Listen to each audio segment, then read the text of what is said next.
MG sama F mana?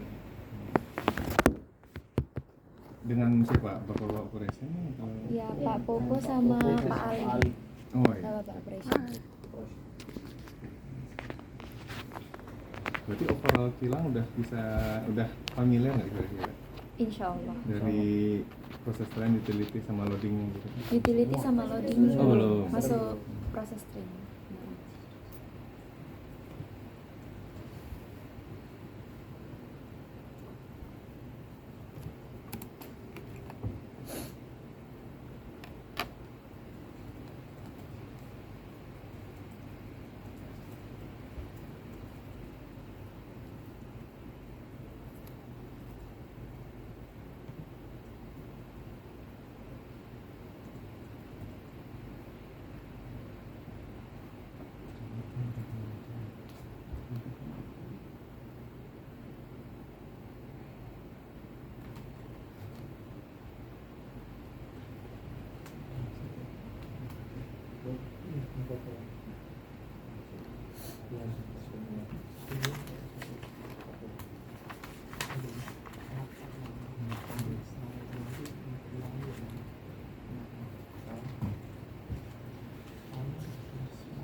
Terjadi mungkin hanya bisa disupply satu cewek saja. Navigasi yang dilakukan sama dengan ekspektasi.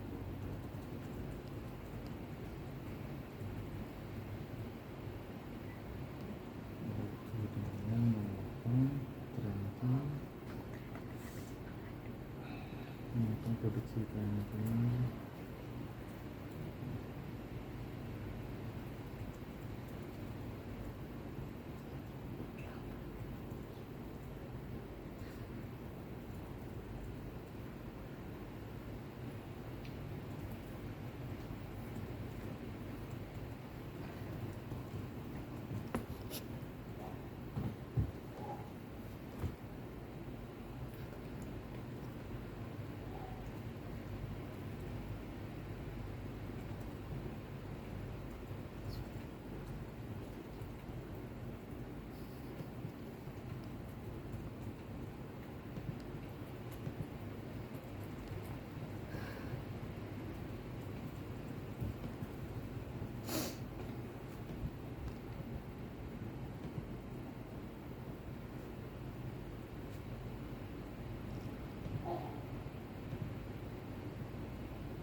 waktu kita lumayan terbatas ya teman-teman ya. Mungkin sebelum lanjut saya juga pengen tahu dulu ini masing-masing dari rekan-rekan ini siapa saja, karena ini PG semua berarti ya. Benar. Ada berapa orang berarti ini angkatan? Ada 8. 8. Banyak ya. Biasanya kan rata-rata satu angkatan berapa? 22. Pak. Oh, yang lain ada 67. 77.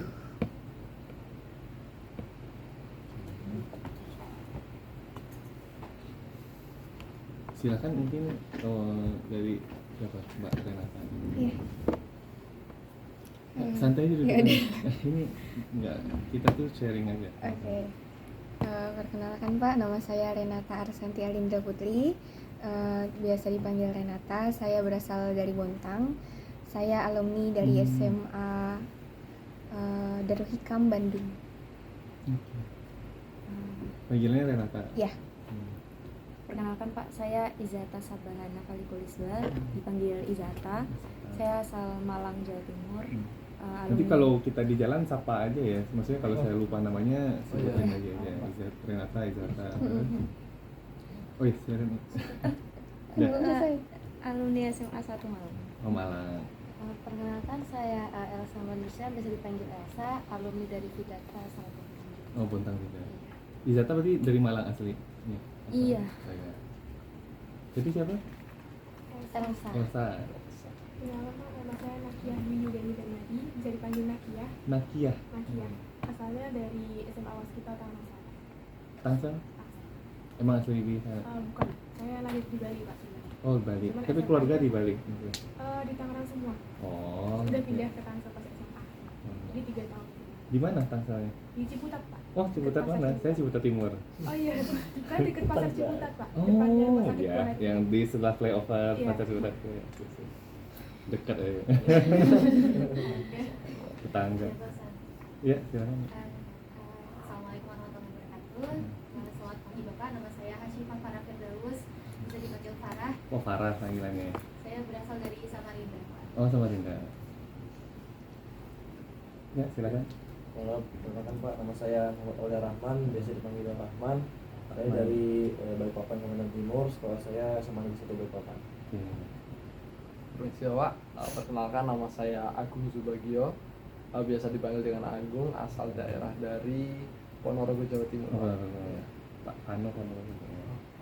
Terus Perkenalkan Pak, nama saya Muhammad Yusufika, biasa dipanggil Yusuf. Asal saya Pekalongan, Jawa Tengah. Asal SMA saya MA Kiai Haji Abdullah Basbul. Oke. Terima kasih Pak.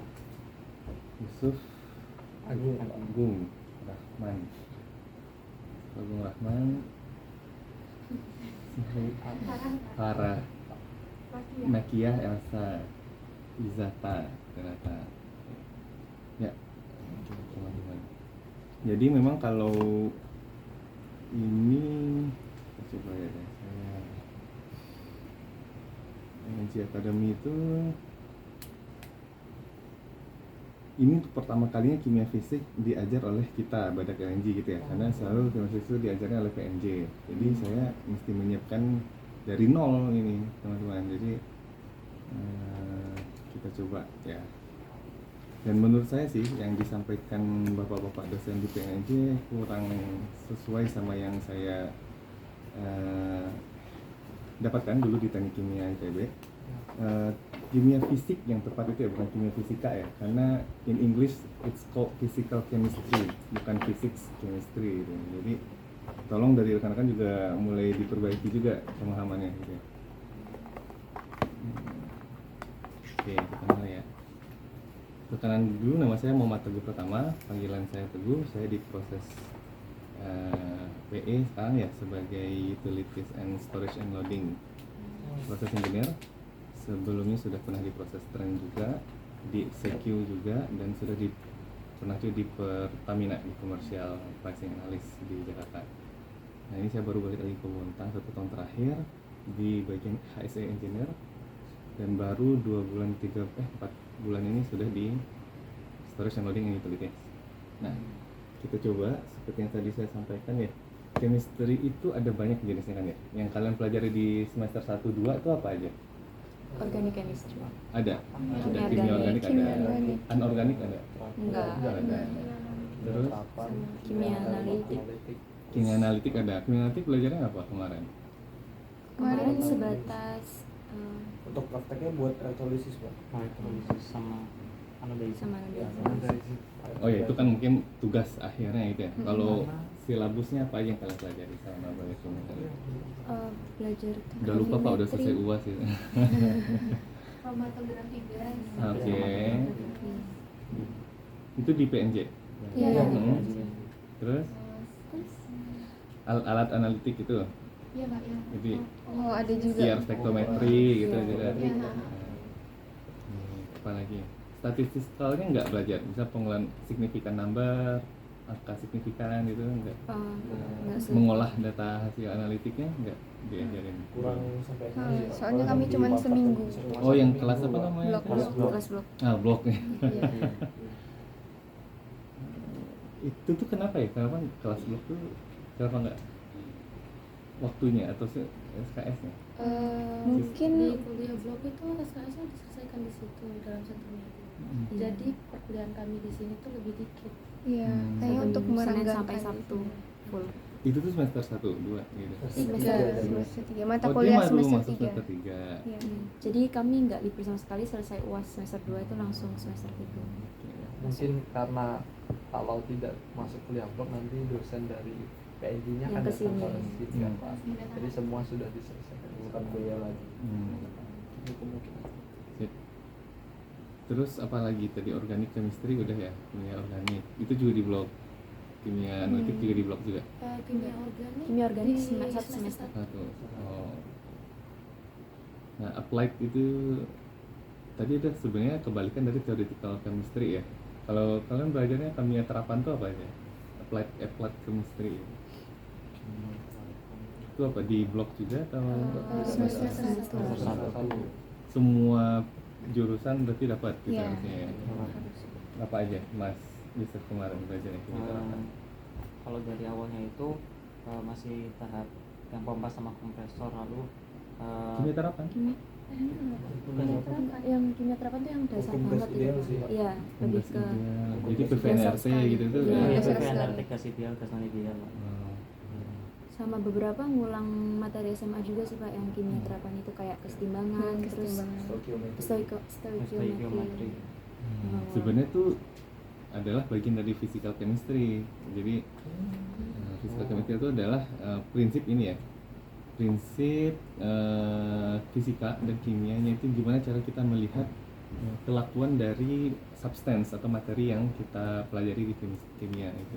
Nah, jadi sebenarnya kan kita tidak bisa ya serta-merta memisahkan pelajaran kimia, fisika, biologi, karena kalau kita in term dengan sekarang yang lebih maju ya sains itu, in term kita ngomong mechanical quantum, semuanya itu pasti semuanya di level yang sama.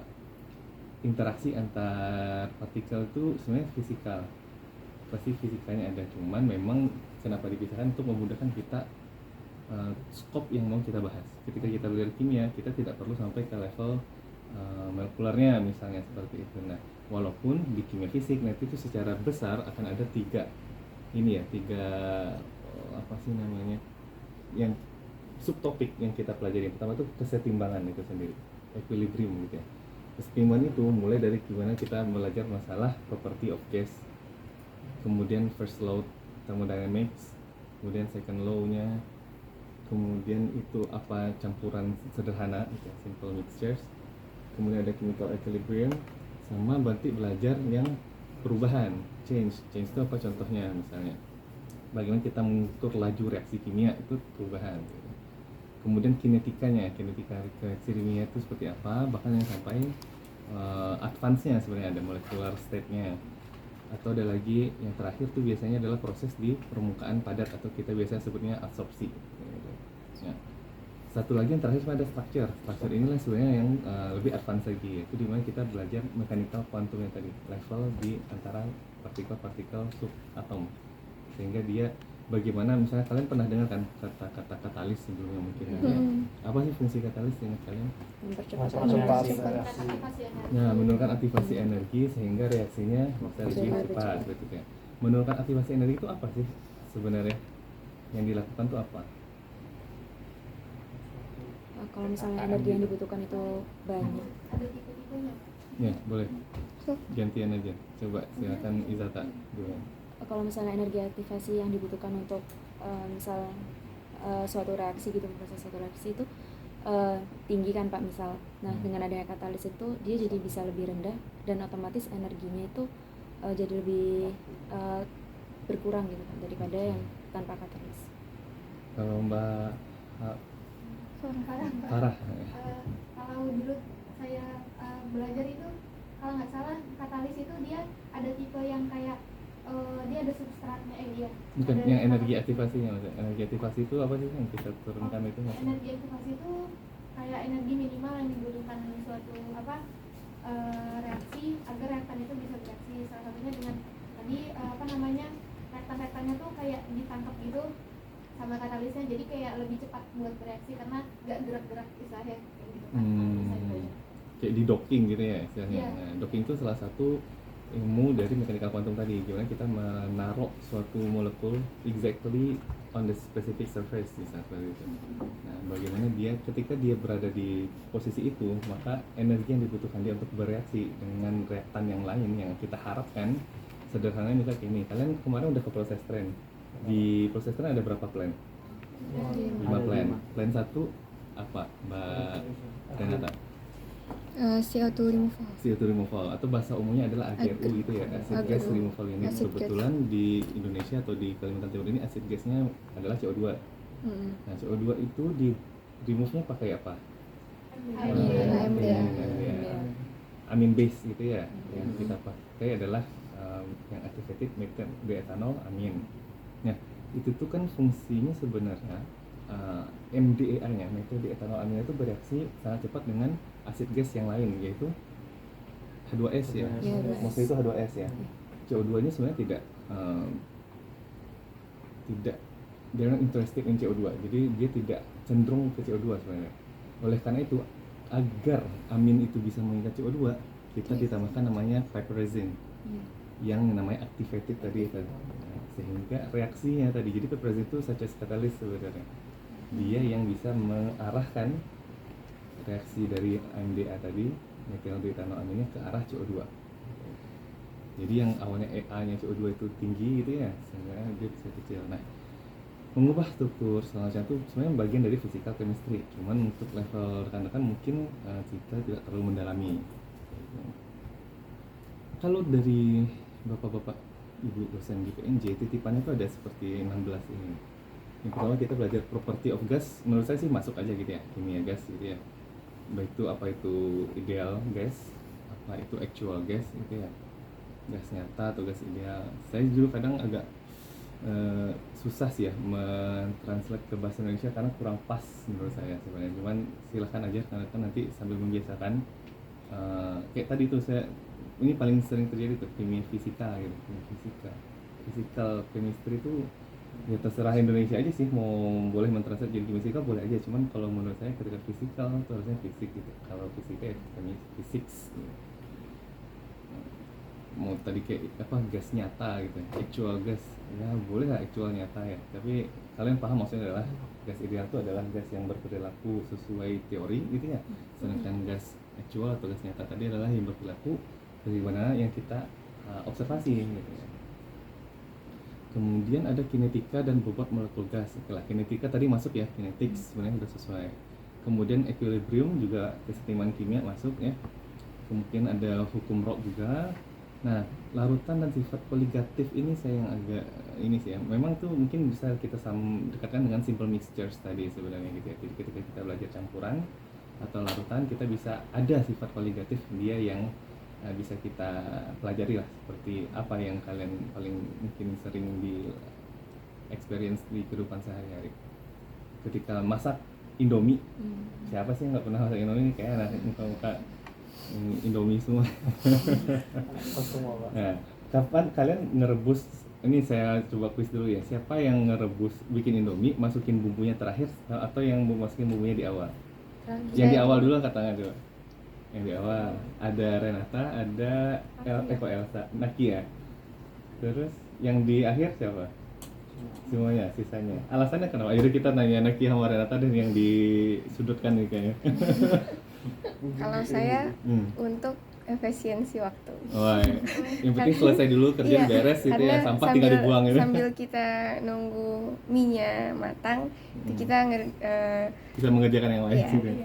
Jadi pas udah selesai tinggal buang. Aduh. Ini prinsip efisiensi itu harus jadi basic properties atau sifatnya lulusan teknik kimia tuh, bagus sekali.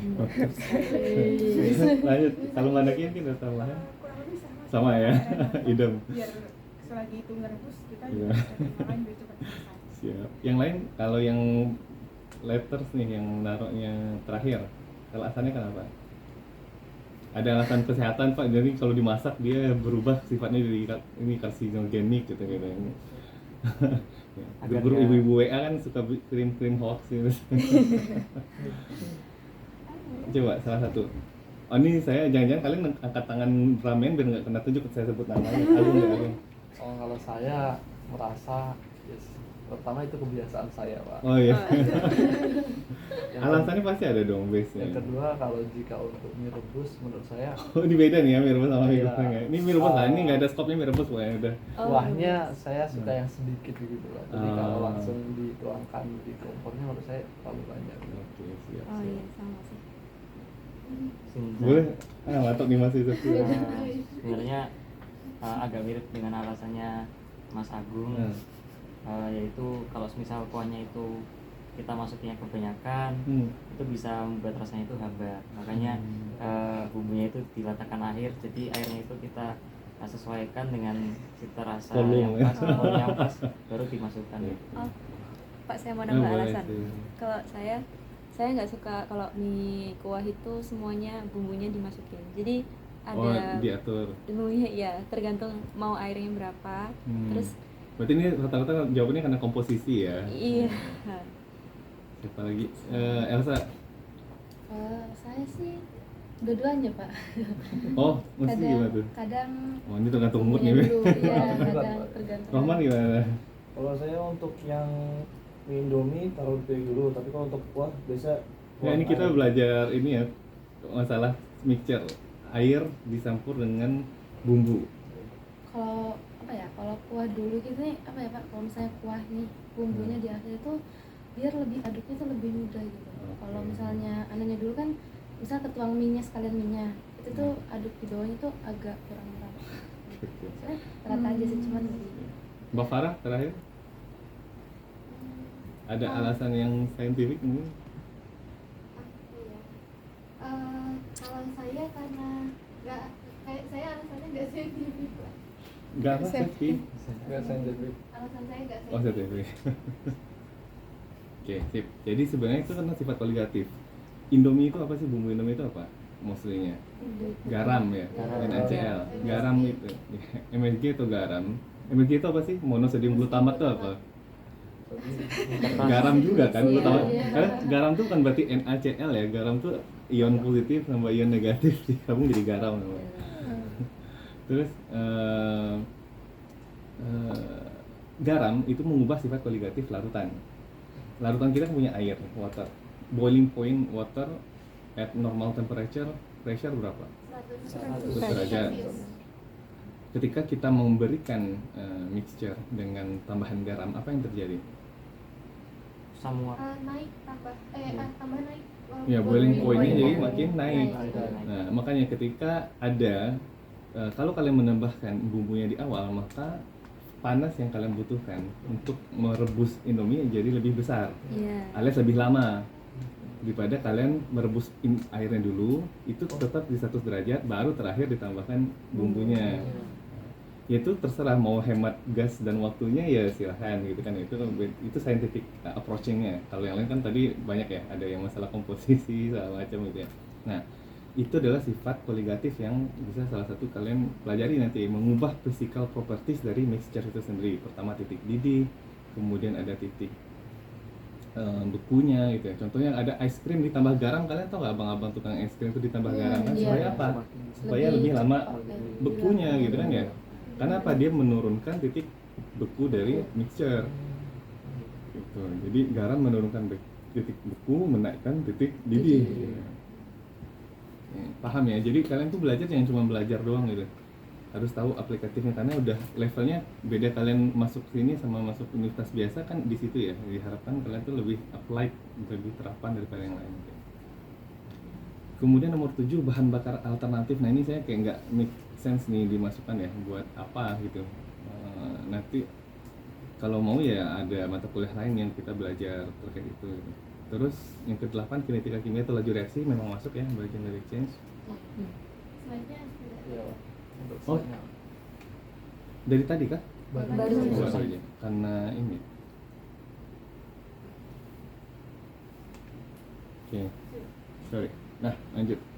Yang bahan bakar alternatif tuh menurut saya sih nggak perlu kita bahas juga ya. Kalau mau sekalian tanyakan silahkan aja.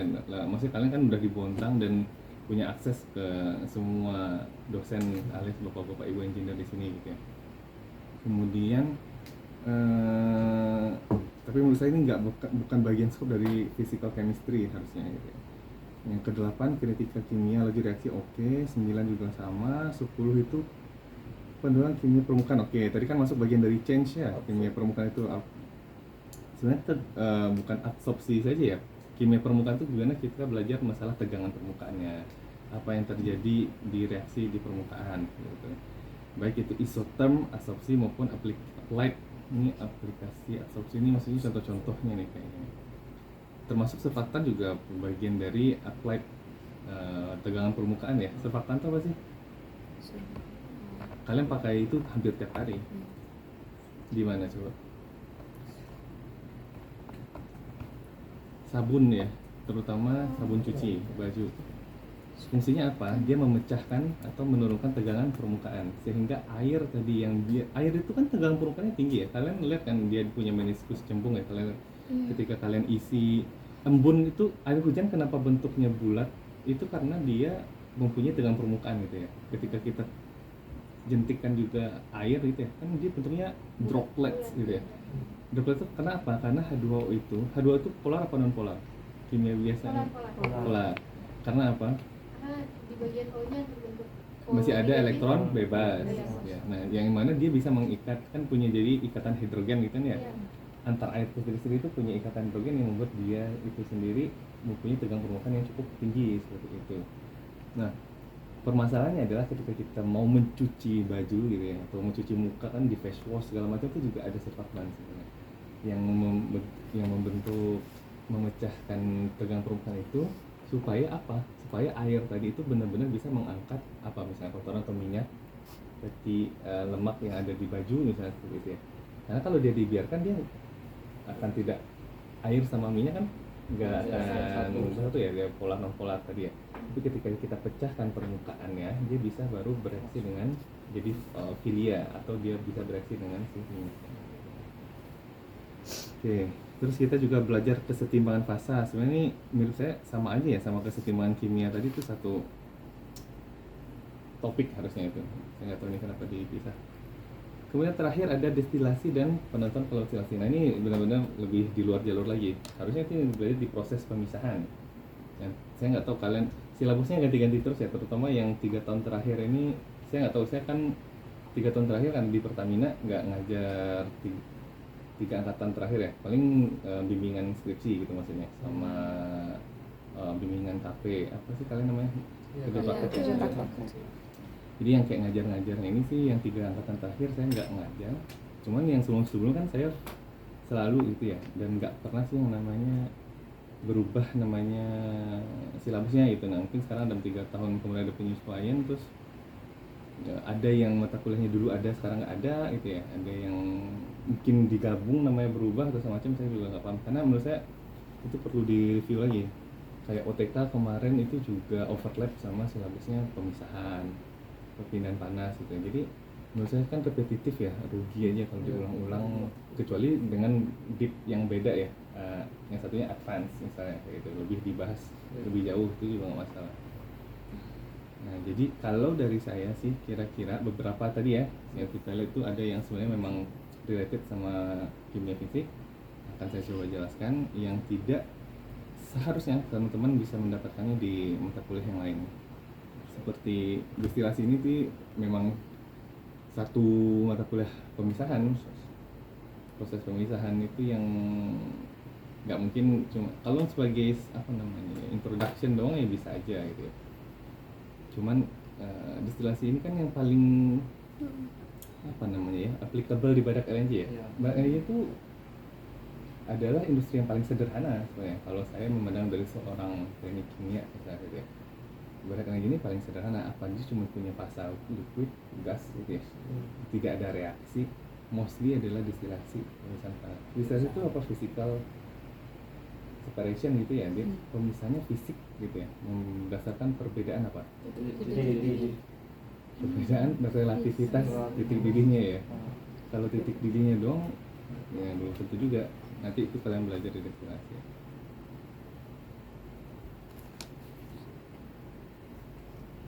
Oke. Ini di remind saja ya. Ini jamnya benar nggak yang di sana? Oh udah benar.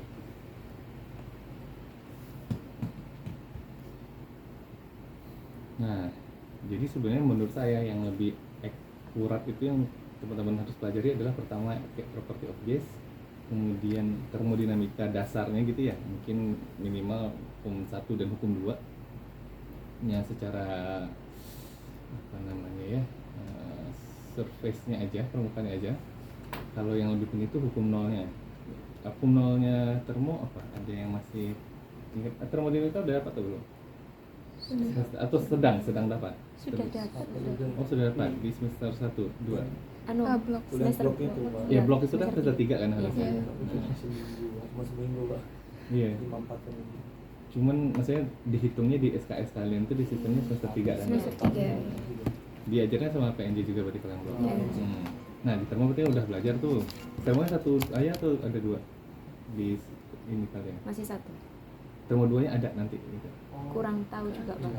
Enggak nggak dikasih ini ya kayak apa sih? Oh, Kayaknya- Saya sampai lulus tuh SKS-nya ini. ada yang sama, ada yang enggak. Ada Pak. Termo 2 Boleh ada. coba dicek ya.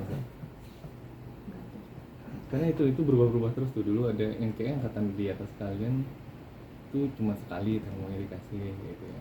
Entah itu dimepetkan gitu ya, materinya tetap sama gitu ya, cuma dipadatkan gitu ya. Kalau di kimia fisik kita minimal belajar hukum termo 0. Apa tuh kira-kira? Masih ingat? Nah Kia coba ini. Jika dua buah sistem itu memiliki tidak sama dengan sistem ketiga, maka ketiga itu akan mempunyai kesimpulan sama. Oke. Bahasanya kayak ini AI gitu. Masih menjawab Pak. Iya betul. Mungkin kalau ada kayak mungkin balok A, balok B, balok C itu berdekatan. Nah, temperatur balok A itu sama dengan balok B dan temperatur B itu sama dengan balok C, maka temperatur A sama C itu sama. Ya, berarti itu sebenarnya betul sekali ya Mas Yusuf, Mbak Nadia, makasih ya. Jadi itu adalah melihatkan bahwa sebenarnya sistem itu memiliki, kita bisa mempunyai alat ukur untuk temperatur atau suhu gitu ya. Ketika kita bisa mengcompare satu substance, satu zat A dan zat B, kita bisa mengukur zat C misalnya. Jadi paham ya untuk apa yang mau kita pelajari kira-kira sampai akhir semester, kalian tuh akan mendapatkan apa, udah clear ya di sesi ini. Kita lanjut dulu ya. Ada pertanyaan sekarang? Ini kalau ada pertanyaan langsung tanya aja ya, saya nggak akan ada sesi-sesi bertanya. Jadi mari kita cut terus dibahas. Yang penting related sama apa yang sedang dibahas gitu, diskusikan. Oke, kita lanjut untuk yang property of gas gitu ya. Jadi seperti yang kalian tahu kan ini ada beberapa banyak unsur itu ya di alam semesta, di mana beberapanya itu kondisinya dalam fase gas di ini apa namanya nih, normal. Kalian pernah mendengar kata-kata NTP, STP, normal temperature pressure, standar temperature pressure. Apa itu bedanya standar sama normal itu apa? Standar itu 20. Standar itu Gak apa, nanti kita bahas. Itu banyak sekali ya, jadi nggak ada satu jawaban sebenarnya. Standar itu bisa dibuat siapa saja. Misalnya si Farah mau bikin standar Farah juga silahkan saja, asalkan dia juga konsisten dengan apa definisi yang disampaikan gitu.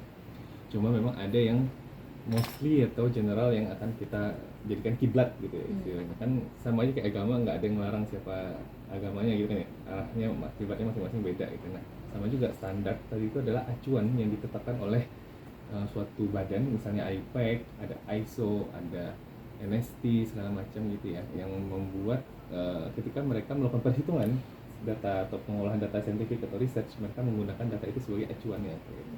Nah pada umumnya memang ada yang namanya standar temperature and pressure, ada yang normal temperature and pressure. Dahulu kala semuanya namanya normal temperature pressure itu. yang dulunya tuh ada 25 derajat Celcius, 1 ATM, akan 25 derajat Celcius, 1 bar, ada yang 0 derajat Celcius, 1 ATM sama 1 bar beda kan nanti ya. Kita lihat di Pascalnya kan yang satu 100 kilopascal, satu lagi 101,3 segala macam gitu ya. Nah, itu tuh tidak ada patokan selama kalian bisa memberikan keterangannya. Oh, saya mengajukan standar IUPAC, Pak. Saya menggunakan standar NIST misalnya, itu silakan saja.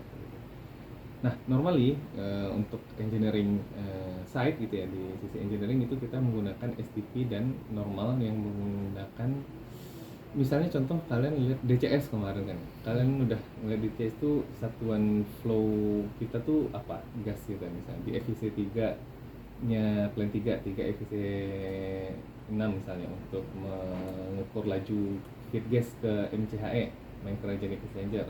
Satuannya apa kalian lihat misalnya di belakangnya? Temperature nggak sih? Yang flow-nya Pak. Iya, flow gas. Meter kubik per hour. Meter kubik per hour. Atau kilo normal meter kubik per hour nggak? Iya, iya. Oh iya, Normal normal. meter kubik per hour ya. Karena nggak mungkin kan normal meter kubik per hour itu adalah menyerahkan kan teman-teman instrumentasi untuk melakukan pengukuran alat. Normal meter kubik itu adalah diukur ketika temperatur 20 derajat Celcius di 1 atm gitu. Padahal kan actualnya temperatur tidak segitu gitu kan ya. Akan susah kan dia harus menyesuaikan ketika ada perubahan temperatur. Oh, dia akan mengukur di, misalnya dia harus actual tadi tuh meter kubik per hour. Ya kalau misalnya temperaturnya minus 30 sama minus 150, dia akan beda lagi kan settingan instrumentasinya. Oleh karena itu makanya ada penyeragaman normal meter kubik per hour. Terus kalau di feed gas kita di 1 FI 9 misalnya, atau di bahasa laporan, biasanya kita satuan feed gas LNG itu dalam satuan apa sih? Gas, natural gas kan. LNG kan sudah jadi produk ya. Feed kita kan natural gas, gas alam. Itu apa biasanya orang ngomong, oh ini Badak LNG mau reaktivasi Tren F, kalian udah dengar isunya gitu nih atau belum? Udah. Nah, ini kan kita lagi running tuh Tren E, GH, mungkin Pak Ali sama Pak Koko bilang kayak gitu ya. Iya. Terus Tren F nya lagi direaktivasi gitu ya. Reaktivasinya ini tuh karena apa? Oh, ada feed gas ditemukan sebesar 5 TCF katanya gitu. TCF itu apa sih? Nah, terus kalau feed gas kita sekarang di sekitaran 600 mmSCFD gitu. Itu apa mmSCFD? MM itu dari bahasa Greek ya, Yunani. M 1000, mm 1.000.000, mm 1000. SCFD ya, Pak? Standar Nah, itu tadi berarti apa? Standar ya. Jadi kita kapan menggunakan standar kubik feet per day sama normal meter kubik tuh ya akan selalu kalian gunakan. Nah, kalau standar itu di pengertiannya berarti di, kalau berdasarkan IUPAC itu adalah di 0 derajat dan temperatur dan pressure 1 bar. Kalau sebelum tahun 1982 iya 1 atm dia sama dengan kubik. Setelah 1982 sampai sekarang dia di 100 kilopascal gitu ya, bukan 101,3 lagi. Oke. Nah, kalau kalian lihat di sini nih berarti apa aja tuh kira-kira unsurnya yang dalam fasa gas? Ada hidrogen, helium itu paling standar ya. Hidrogen, helium tuh unsur yang menyusun paling besar di tata surya lagi, di alam semesta universe kita ya. Bintang itu terbuat dari hidrogen dan helium. Terus apa lagi? Ada nitrogen, oksigen, terus beberapa halogen ringan ya seperti fluoro, terus semua golongan gas mulia, neon, argon. Oke. Nah, kalau kita lihat gas itu diasumsikan mempunyai volume dan bentuk yang sesuai tempatnya. Karena apa sebenarnya? Kalian di termo kemarin belajar entropi gitu. Iya. Apa itu entropi, Mbak Renata? Izata. Ketidakaturan yang terjadi dalam suatu sistem. Artinya apa tuh kira-kira? Jadi nggak semua data aktual itu sesuai dengan perhitungan yang sudah dilakukan.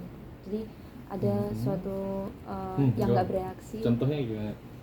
Contohnya ada kayak partikel yang misal nggak bereaksi gitu. Jadi nggak semuanya tuh berinteraksi satu sama lain. Akhirnya entropinya tinggi gitu kan, karena ya ada yang masuk gitu masuk dalam satu sistem. Oke, makasih. Yang lain? kira-kira apa sih yang menyebabkan gas itu tuh menyerupai volume dan bentuk, terutama ya bentuk dari wadahnya gitu. Kalau di dalam ruangan ini bentuknya ya sesuai kotak ruangan ini juga gitu ya. Kalau kita masukkan ke balon ya dia akan membentuk balon itu. Kenapa balon itu cenderung bulat? Karena sifat gas tadi, ya silakan maksudnya. Compressibility. Untuk sifat gas itu compressibility, dia itu menyesuaikan dengan ruangannya karena interaksi karena tekanan gas itu rata gitu Pak. Ya betul, dia ke segala arah hampir sama gitu ya. Karena apa, sifat atau derajat dia itu sendiri bebas gitu ya. Bedanya sebenarnya apa namanya, gas, padat, cair itu apa sih? Itu bedanya Pergerakan partikel. nah pergerakan dari partikel. Jadi fasa itu yang kalau fasa yang kita lihat ini kan visibly by our eyes gitu ya, yang cuma kelihatan dari mata kita gitu. Padahal kan aktualnya itu sebenarnya adalah laju atau kecepatan gerak partikel sebenarnya. Ketika gerak partikelnya itu kecil, maka dia cenderung teratur alias solid gitu ya, kayak es. Tapi ketika dia makin besar laju kecepatan partikelnya, maka dia cenderung itu tidak teratur, mulailah berbentuk liquid yang mudah dibentuk, walaupun dia masih cenderung apa namanya ya, tidak sebebas kalau dalam fasa yang kita bilang itu gas gitu ya. Yang menyatakan titik-titiknya itu sendiri nanti akan kita pelajari di pH diagram misalnya gitu. Kalian udah pernah lihat pH diagram nggak sih? Pressure, enthalpy diagram di termodinamika kan dibahas itu ya. Atau yang paling sederhananya inilah, air itu punya fasa diagramnya ya. Pernah dengar titik triple water apa? Titik triple air berarti lah, titik triple air. Ya, itu tuh di titik berapa? Itu tuh artinya apa dulu? Titik triple air itu artinya adalah Pada titik tersebut ada fasa cair, gas, sama solid. solid gitu ya. Iya. Nah, kalau air di titik berapa? Yang paling umum. Di 0 derajat kah? Dari Celsius? Enggak. Oke, nggak apa-apa, nanti kita pelajari. Oke, lanjut ya. Gas adalah wujud materi yang paling dapat terkompresi menemukan variasi tekanan untuk atau memuai. Itu tadi ya, karena partikelnya tadi dia semakin bebas bergerak, maka dia akan lebih mudah untuk compressible atau expandable kayak gitu ya. Sebaliknya. Nah, gas akan bercampur jika tergabung dalam satu tempat. Gas mempunyai kerapatan dan berat jenis yang lebih ringan. Jadi kan kalau kita belajar density M per V gitu ya, V-nya semakin besar dengan M yang pasti akan selalu tetap gitu nih. Karena jumlah partikelnya kan tidak berkurang ya, secara bilangan Avogadro-nya segitu terus gitu kan ya. Cuman sekarang dia mempunyai ruangan yang lebih besar, maka V-nya makin besar. Kalau pembagi di bawah makin besar, berarti rho-nya atau density makin kecil gitu ya. Alias kerapatan dan berat jenisnya lebih ringan. Terpengaruh tekanan pada lingkungannya. Jadi kalau misalnya kalian pernah lihat ini ya, yang di vakum, dia akan remuk. Atau misalnya ketika teman-teman mengisi ini yang standar aja tuh, yang sulap-sulap anak SD itu ya, yang air diisi penuh, terus dikasih kertas di atas gelasnya terus dibalik gitu kan ya, kan dia nggak jatuh kertasnya. Itu karena apa sebenarnya? Karena tekanan di ini kita tuh tekanannya besar ya. Kalian tuh dihimpa oleh atmosfer loh sekarang ini. Tekanan dari lahir kita tuh udah besar. Atmosfer seberapa tinggi tuh stratosfer kita sampai ke atas itu di beratnya dikali ke tubuh kita sebenarnya.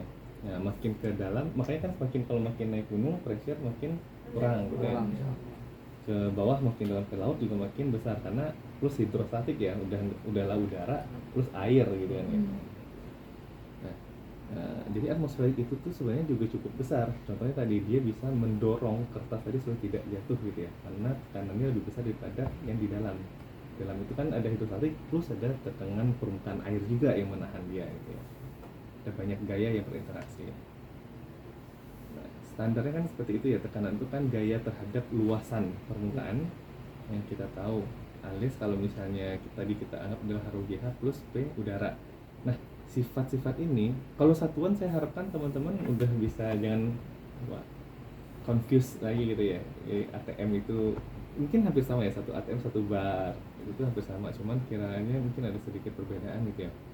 Satu bar itu persis 100 kilopascal, sedangkan 1 M biasanya 1,3 gitu ya kilopascal.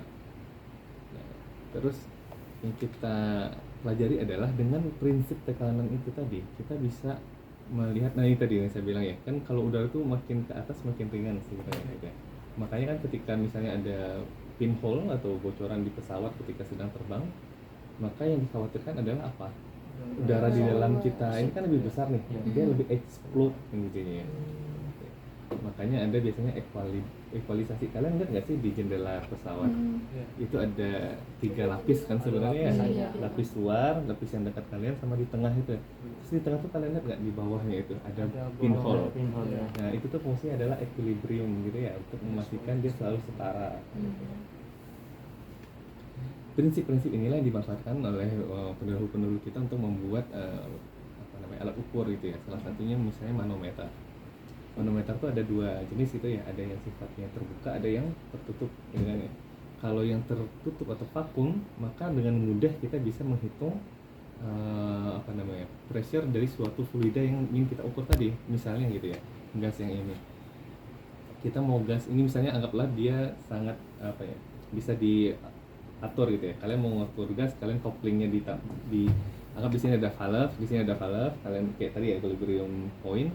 Kalian pasang, kalian pengen ukur nih pressure-nya berapa. Nah, kalian punya manometer vakum gitu kan ya. Dengan awalnya kan pasti setara ya, yang namanya prinsip Bernoulli atau ini kan dia setara kan. Ketika kalian connect kan dia ke dalam aliran gas. Ini nanti sangat applicable ketika kalian di kilang nanti. Saya coba jelaskan kemudian. Kalian masuk, dia akan mendorong gitu kan ya, fluida standar kita ini. Mostly paling sering kita menggunakan apa sih di aplikasi kehidupan engineering ataupun kehidupan sehari-hari? Merkuri gitu ya. Yang satu lagi satuan air ya. Jadi kalau air berapa mmHg kan, kalau kalian lihat tuh ada mmH2O. Kalau merkuri apa? mmHg.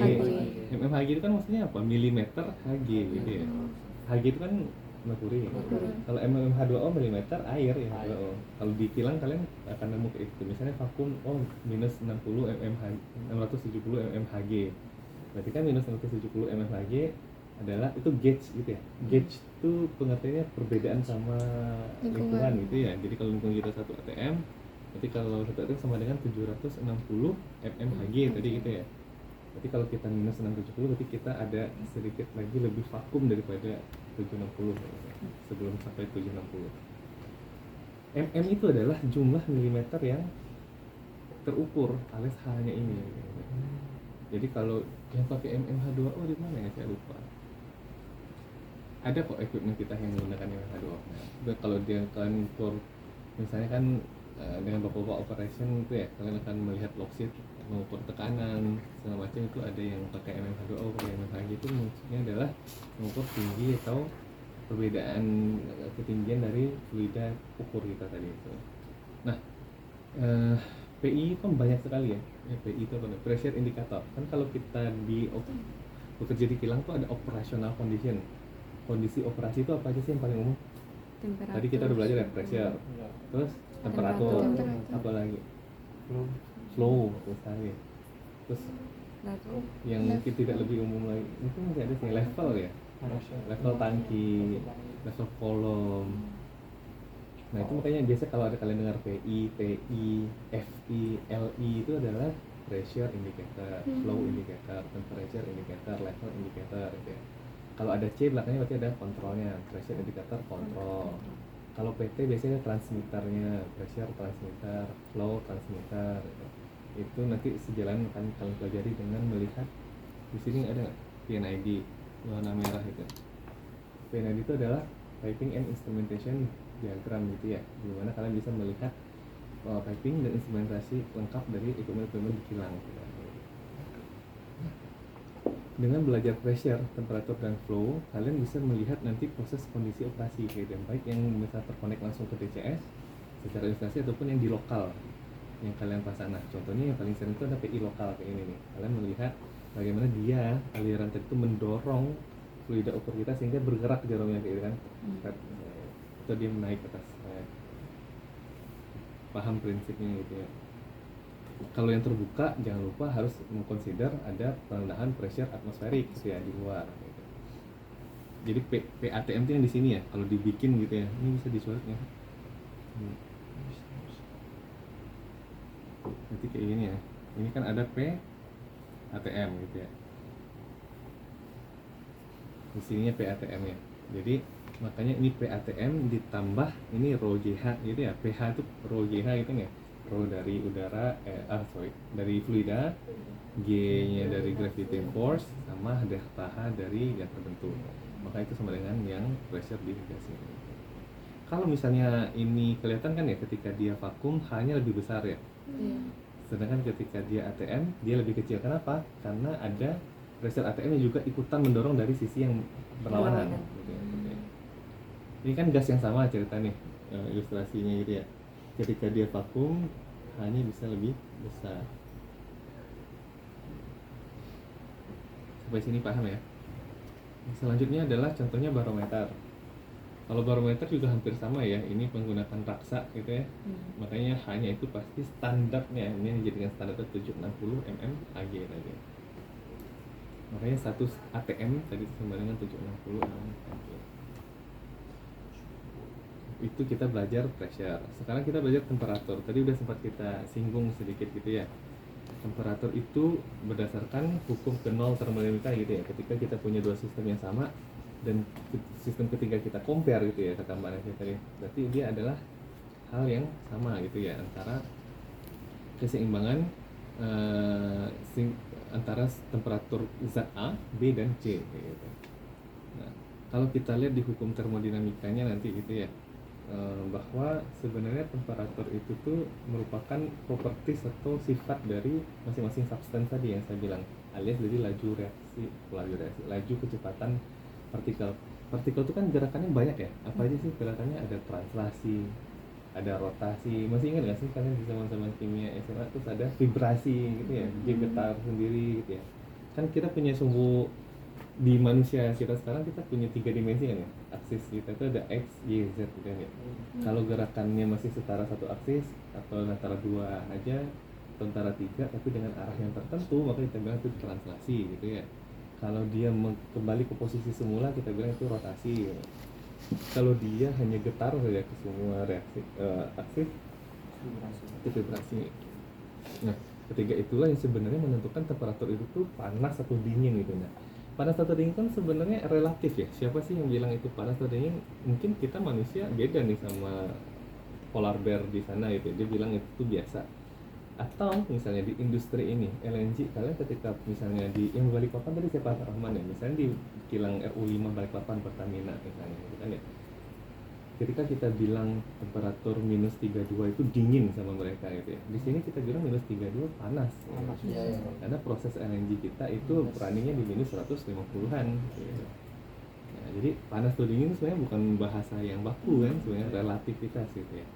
Nah, yang bakunya adalah kecepatan molekul tadi yang kita translate dalam bentuk temperatur atau Kelvin. Oh, ini 273 Kelvin, itu benar-benar partikelnya diam, nggak gerak, vibrasi pun enggak, apalagi translasi ataupun rotasi. Itu yang namanya titik absolute zero ya kalau bahasa ini. Absolute nol itu absolute nol. 273,15 Kelvin. Kayak apa? 0 derajat Kelvin, 0 Kelvin atau minus 273,15 Celsius.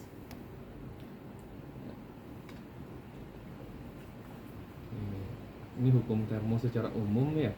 Tadi udah sempat dibahas juga yang tadi saya belajar entropi, tadi disebutkan sama Mbak Izata bahwa itu dari tingkat ke tidak aturan suatu sistem gitu ya. Dan itu mengcover semuanya. Jadi kita tuh punya, kalau di termo kita belajar ada yang sistem yang kita tengok ini gitu ya. Ada lingkungan gitu ya yang di luar sistem tersebut. Kalau hukum satu kita belajar masalah work gitu ya, usaha. Dan kebalikannya kalau di LNG kan, kalian kalau di usaha tuh apa aja belajarnya kemarin? Ada siklus apa aja ingin kalian? Ada Rankine siklus, terus siklus apa? Carnot, terus apa lagi? Itu apa? Siklus itu adalah untuk siklus Carnot, siklus Rankine tuh pengertiannya apa? Ya dalam pH. Maksudnya apa tuh penjelasannya apa? Siklus Carnot sama siklus Rankine itu menjelaskan proses apa? Refrigerasi. Kebalikannya ya. Kebalikannya baru siklus refrigerasi. Siklus Carnot sama siklus Rankine itu menjelaskan prinsip kerja turbin. ya kerja yang diberikan gitu ya. Kalau refrigerasi itu kebalikan dari siklus kerja tadi arahnya.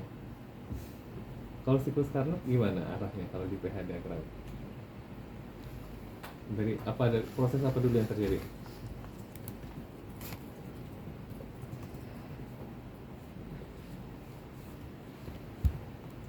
Yaudah nanti sambil tengok-tengok lagi ya termonya. Sebenarnya nggak apa-apa kalau kalian lupa, maksudnya apapun bisa dibuka buku sekarang, cuman beberapa prinsip dasar tuh kalau kayak rumus malah nggak usah dihafal gitu ya. Tapi prinsip dasar tuh menurut saya harus diingat gitu ya, kayak mana sih arah siklus kerja, mana arah siklus refrigerasi gitu. Bahkan angka misalnya kayak Pak saya nanya nih Mbak, nanti berapa ini harus 27 3,15, saya nggak akan expect itu nggak ilmu sih sebenarnya. Cuman tahu adalah siklus siklus titik absolute zero itu ketika partikel itu sudah diam tidak bergerak gitu. Kayak gitu ya kalau belajar tuh saya expect ya teman-teman. Jadi bukan angka atau exact information yang harus dihafal, cuman basic prinsip kerjanya itu. Oke. Ini kedua kita skip dulu aja. Nah ini titik triple air tadi ya. Jadi titik triple air itu sebenarnya terjadi di 0,01 derajat Celcius ya, nggak exact di 0 derajat.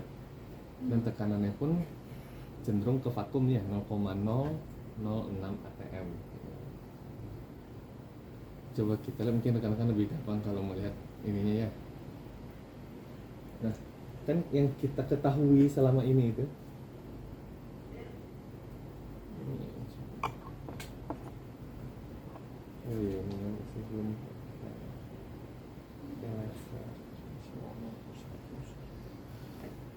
ya. Nah kalau misalnya dilihat nih ya, yang kita pelajari yang kita lihat sehari-hari itu kan sebenarnya di pressure atmosferik ini ya, kita yang normal gitu ya. Kalian menaikkan temperatur, ditambahin api gitu ya di esnya, lama-lama dia temperaturnya naik gitu ya, partikelnya bergerak jadi air kemudian dipanaskan jadi uap air gitu ya. Nah itu kan terjadi karena di garis lurus ini sebenarnya, padahal dimensi kita itu lebih dari hanya sekedar satu dimensi kayak itu. Kita bisa mengatur pressure kita. Misalnya kalau kalian naik gunung, apa yang terjadi? Pressure akan lebih rendah, maka akan bergerak ke bawah sini gitu kan ya. Yang terjadi apa? Titik bekunya juga naik gitu ya, terus titik uapnya juga turun ya, lebih cepat merebus air gitu kan ya istilahnya. Kebalikannya ketika kalian masuk ke dalam pressure yang lebih besar gitu ya, misalnya underwater ataupun diberikan tekanan luar yang lebih besar, maka titik didihnya akan makin naik gitu kan ya. Sampai ada suatu fase di mana dari padatan dia bisa langsung menjadi steam atau vapor, fase uap gitu ya. Steam itu kan sebenarnya uap air ya. Kalau fase uapnya kan vapor sebenarnya gitu ya. Jadi vapor itu berlaku untuk semua jenis substance misalnya. Kalau fuel gas adalah bentuk vapor dari fuel minyak gitu ya, gasoline. Kalian punya minyak tanah atau bensin, itu vapornya vapor gitu ya. Kalau steam itu murni vapor untuk air gitu ya. Nah, ini titik triple di mana semua fase tadi bisa terjadi. Ada satu lagi namanya critical point ya, yang dimana tidak ada lagi fase yang terbentuk atau kita bilang plasma sebenarnya itu ya, atau supercritical fluid. Biasanya supercritical fluid itu contohnya yang lagi dimanfaatkan adalah supercritical H2O atau CO2 yang digunakan sebagai pelarut yang lebih ramah lingkungan gitu. Kalau pelarut-pelarut di industri sekarang kan banyaknya yang sifatnya kayak benzen, toluene, silen gitu ya, ini aromatik gitu. Nah itu kan sebenarnya ada bahayanya ya, entah itu dari sifatnya yang karsinogenik dan segala macam. Makanya ada penelitian yang bisa mencoba supercritical fluid, yaitu dengan menaikkan pressure dan temperatur. Nah bahayanya kan lebih ke proses safety-nya aja ya, karena apa? Kita bekerja di higher pressure dan higher temperature gitu. Oke. Ini paling nanti kita sambung lagi nextnya di gas ideal ya. Jadi selanjutnya ini ada satuan temperatur dan satuan volume. Jadi temperatur mostly kita akan menggunakan di Indonesia karena mengacu ke Europe gitu ya, kita menggunakan Celsius. Kalau di Amerika kita menggunakan Fahrenheit. Kemudian yang secara saintifik kita mostly menggunakan Kelvin. Untuk volume kita ada liter, cc, liter. Ini tuh sebenarnya adalah bagaimana rekan-rekan kayak tadi ya, kita belajar STP dan NTP nantinya, sehingga punya harapan saya bedanya rekan-rekan itu adalah dengan mahasiswa yang lain mempunyai sense of number. Sense of number itu apa? Kalian tahu bahwa number itu tuh panas atau dingin tadi. Number itu tuh tinggi atau rendah kayak itu. Saya bilang, oh flow 600 tuh besar atau kecil ya gitu. Kalian udah punya sense kayak gitu. Karena kan kalian tahu, oh LNG itu dengan kapasitas kilang segini, maka flow 600 tuh besar, flow 200 tuh kecil. Atau dengan kolom distilasi untuk memisahkan metan gitu ya, yang mempunyai properties, misalnya properties metan tuh gimana, minus 160 titik didihnya segala macam gitu ya. Kalian tahu kalau di pressure minus 35 tuh dia masih panas, dia harus di higher pressure di 40-an kilo, 60-an kilo kayak gitu. Nah itu tuh yang saya harapkan, yang jadi tuh dihafal sebenarnya ya. Kalian tahu patokannya, saya mau memisahkan metan, saya mau memisahkan etan, di etanizer ya, kemarin belajar tahun 3 apa aja, di etanizer, terus di propanizer, di butanizer gitu ya. Itu kan propertiesnya masing-masing beda. Nah dengan mengingat dan mengetahui bahwa propertiesnya kan juga ini ya, apa namanya, semakin bedanya metan, etan, propan, butan itu kan karena jumlah rantai karbonnya. Semakin panjang rantai karbonnya, apa yang terjadi? Berarti energinya makin besar. Propertiesnya biasanya apa, makin berat juga. Titik didihnya makin besar. Gitu. Nah, hal-hal yang kayak gitu tuh yang menjadikan sense of kalian itu kayak, nggak, sehingga kalian tuh bisa di-challenge gitu ketika melihat, nggak mungkin Pak, nggak mungkin butan lebih ringan daripada propan gitu, dengan kondisi pressure dan temperatur yang sama misalnya gitu. Jadi ketika kita panaskan, pasti yang akan jadi produk atasnya adalah propannya, yang produk bawahnya adalah butannya gitu. Hal-hal itu sih yang saya harapkan ya, jadi output teman-teman gitu ya yang berkuliah di Sekish. Oke, sip. Saya rasa untuk yang PVNLT kita lanjutkan di kemudian hari ya, minggu depan ya teman-teman ya. Silahkan kalau ada pertanyaan, siapkan saja pertanyaannya. Maksudnya kalau misalnya kalian sambil belajar yang lain gitu ya,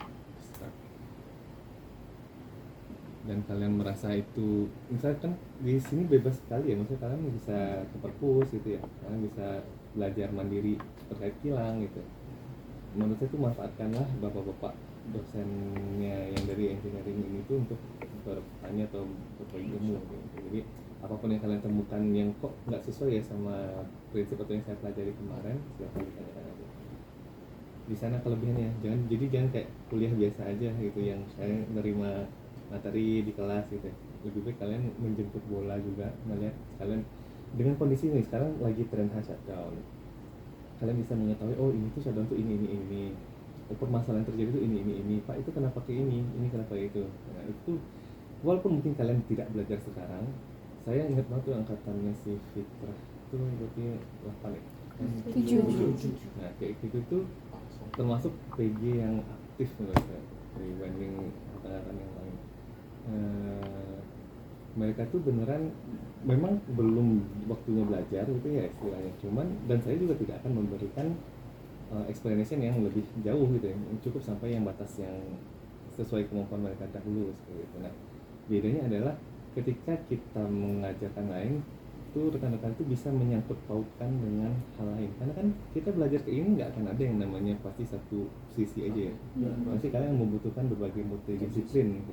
Nah, itu yang diharapkan juga bisa teman-teman kembangkan gitu ya, bagaimana mengaplikasikan ilmu-ilmu ini tidak hanya mengambilnya dari satu, saya cuma belajar termodinamika ya kan, termodinamika aja, belajar proses pemisahan aja, heat transfer aja, karena suatu saat pasti tiga-tiga semuanya itu kan kalian membutuhkan untuk apa, troubleshoot, innovate gitu ya kan. Yang kalian lakukan itu adalah menjalankan kilang gitu ya.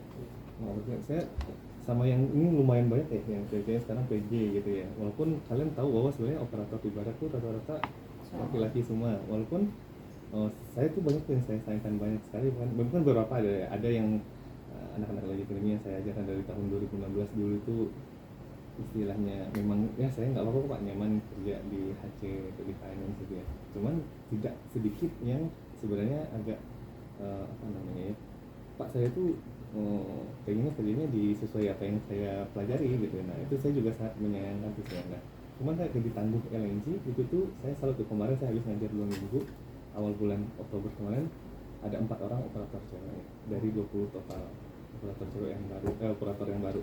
Nah itu tuh menurut saya sih bagus sih. Ada beberapa angkatan kalian kayak yang baru lulus sekarang nih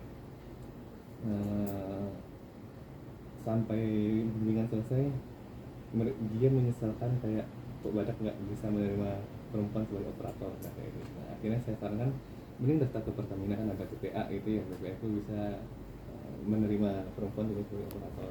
Nah, menurut saya sih karena rata-rata sama aja, maksudnya levelnya bahkan kadang ada yang mungkin lebih pintar yang ceweknya gitu ya, yang rugi kan ketika ilmunya yang sudah bertahun-tahun didapatkan ya walaupun enggak ya tetap aja ya kuliah itu sebenarnya membentuk mindset dulu yang pertama ya, mindsetnya bagaimana pola pikir kalian ketika didapatkan problem kalian tahu ya, apa yang harus dikerjakan gitu ya, membentuk pola sistem yang sistematis gitu ya. Nah, itu memang seperti itu. Cuman kalau misalnya ada passionnya terhadap engineering itu kan sayang sekali kalau misalnya tidak diaplikasikan. Nah, jadi menurut saya harapannya teman-teman itu apapun yang di mata kuliahnya jenisnya itu diserap dengan baik dan jangan diterima sebagai sesuatu yang terpisah terpartisi gitu ya. Kalau bisa apalagi kalau nanti ke depannya bisa jadi operator dimanapun gitu ya, mungkin di berbagai tempat di luar, apalagi kan Barat sekarang udah semakin include dengan Pertamina gitu ya, sudah jadi bawaan holding semacam, bisa jadi rekan-rekan bisa di holding yang lain gitu ya. Harapannya adalah dapat melihat sesuatu tuh point of view-nya lebih tinggi lah, lebih helikopter view-nya makin lama makin tinggi gitu. Jadi jangan cuma sebagai Pak saya cuma belajar untuk UAS atau UTS tuh sebenarnya sayang sekali. Gimana cara mengukurnya? Ya kayak tadi, kalau ketika misalnya ditanyakan lagi tuh masih ingat basicnya minimal. Jadi ilmu-ilmu yang dari misalkan nanti belajar kompresor, belajar pompa ya sama bapak-bapak engineer mechanical, itu pasti akan kalian bisa terapkan segala prosesnya. Oh kemarin kalau saya lihat pH diagram di proses engineering, ketika saya turunkan pressure itu bisa menambah kerja kompresor, tapi saya memperbesar range evaporator, jadi saya bisa mendinginkan LNG atau feed gas lagi dingin gitu. Nah hal-hal kayak itu tuh kan kalian bisa memadukan hal itu gitu ya. Nah itu yang tugas kalian kan pertama menjalankan bilangnya tadi operasional gitu ya yang baik sama inovasi kan, ada yang bisa diimprove ya dari yang sudah ada gitu. Atau ketika terjadi problem kalian bisa tahu problemnya dari mana saja dan bagaimana mitigasinya atau menyelesaikannya gitu.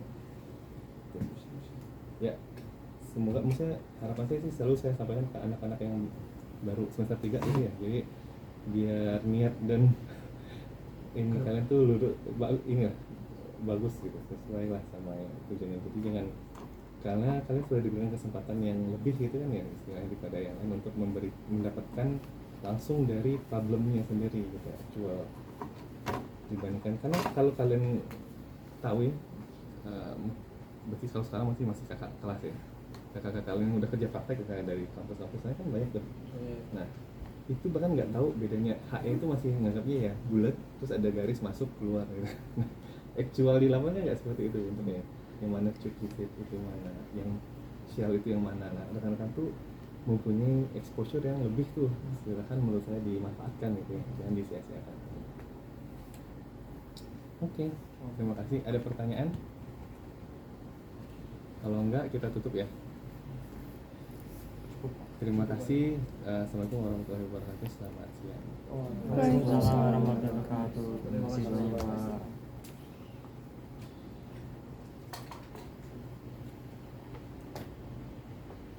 Pak, berarti untuk minggu depan di sini aja. Iya di PE aja ya. Saya takutnya kayak tadi lagi kita belum tahu ada agenda. Emang kalau yang pagi di mana? Biasanya di Kurun Training. Iya. Iya. Di sini aja ya kalau nggak ada meeting. Kalau ada meeting di sini paling di sana tuh ruang meeting PSE. Oh iya. Oh. Ya, yang di tengah, yang di selatan sana. Iya.